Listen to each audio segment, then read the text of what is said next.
Hello viewers, আমরা ইংরেজি শিখতে চাই কিন্তু টেন্সে টু বি এর ব্যবহার জানি না। চলুন আজকে দেখে নেওয়া যাক।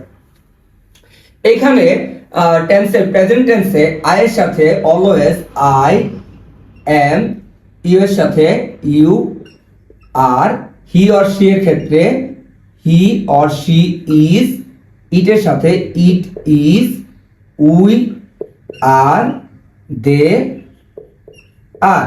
তাহলে প্রেজেন্ট টেন্সের বেলায় টু বি এর ব্যবহার কি হলো? আই এর সাথে I am, you R, he or she is, it is, we are, they R.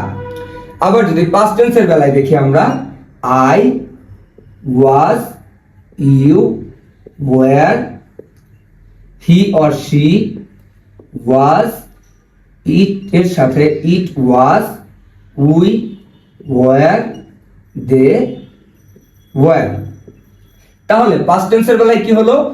I was, you were, he or she was, it was, we were, they wire.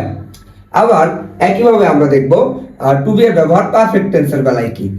I have been, you have bin,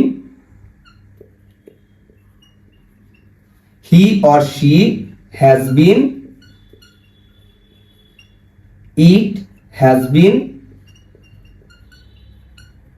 we have been,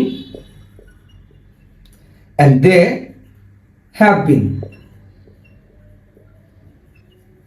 তাহলে perfect টেন্সের বেলায় কি হলো?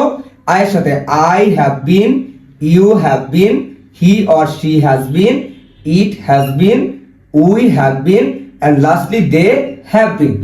একইভাবে future টেন্সের বেলায় I will be, you will be, he or she will be, it will be, we will be, they will be. তাহলে এইভাবে আমরা টেন্সের বেলায় টু বি এর ব্যবহার মনে রাখবো। ধন্যবাদ।